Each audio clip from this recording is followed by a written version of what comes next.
Sunday, the 1st of January, New Year's Day, unforgettable moments. Happy New Year. Rio de Janeiro, 28 degrees C, cloudy, hot and stuffy. Good morning. New Year's Day, often considered an uneventful anticlimax, holds a unique charm. It's a day when most people rise later, nursing the remnants of the previous night's celebrations, or perhaps dealing with earth-shattering hangovers. It's also the first bank holiday of the year before we return to the daily grind. But for me, New Year's Day transcends these typical excuses. Instead, it's etched in my memory as one of the few occasions when my parents were still together. It lingers on New Year's Eve and the ambience of our beautiful old house where I spent my early years. My father, who was very good with his hands, had built a breathtaking fireplace from weathered rocks he had sourced from a local quarry. The front living room was the jewel of our home, where he had built this wall-to-wall fireplace with large shelves on each side. It became the centerpiece of our house, surrounded by walls adorned with rich, dark reddish-brown wooden panels. The sofa and armchairs, upholstered in traditional dark green, harmonized perfectly with the room's aesthetics. Atop the wooden-lined walls, my mother's collection of traditional English ornaments added a touch of collectible elegance. On one wall were some beautiful tribal masks my father had brought back from Africa. As New Year's Eve approached, we gathered in the front living room, where the fireplace bathed us with its warm fire and charismatic glow. The cold winter bit outside, but we were warm with the fire indoors.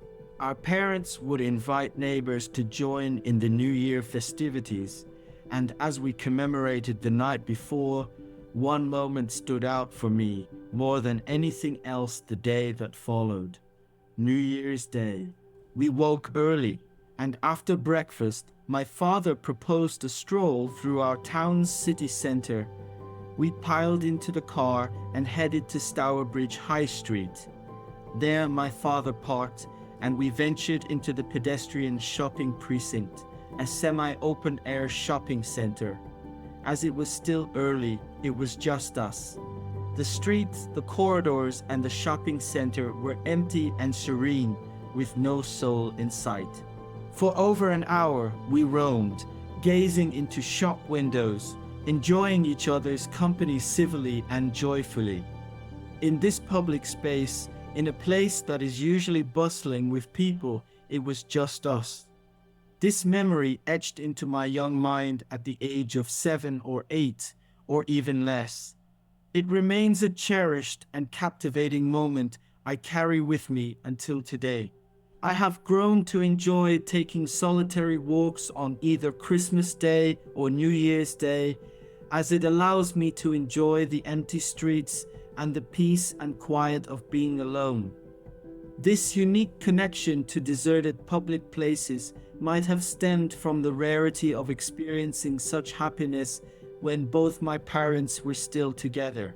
So, on New Year's Day, I found myself up and out early, strolling along Ave Atlantica by the beach, heading towards Leam. Street cleaners were already hard at work, clearing away the litter and rubbish from the celebrations the night before, whilst others were still lying on the beach in a comatose state. I stopped by the Portuguese bakery near my home on my way back. I enjoyed a couple of coffees and wished everyone a happy and prosperous new year. In the early afternoon, I visited Nalva and Yasmin to personally extend my New Year's greetings. Nalva's family had gathered for a barbecue, and I spent a delightful couple of hours relishing good food, humor, and companionship. As they are from Bahia, known for its African heritage, Nalva's family personified the region's characteristics of hospitality, friendliness, delectable cuisine, and music. They have always made me feel welcome, regardless of the situation. As it was getting late, I returned home, did some work on my computer, and retired to bed by 8:30 p.m. Once again, I wish you all a joyous and prosperous new year. Thank you.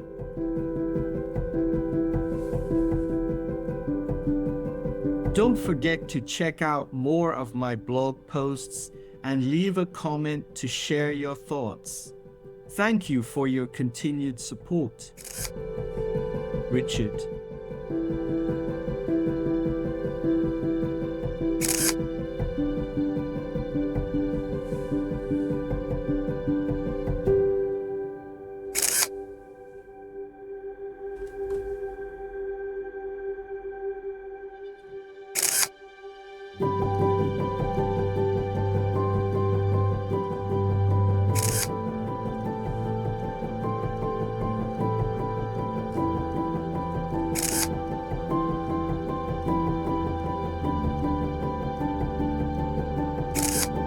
Photos by Richard George Photography.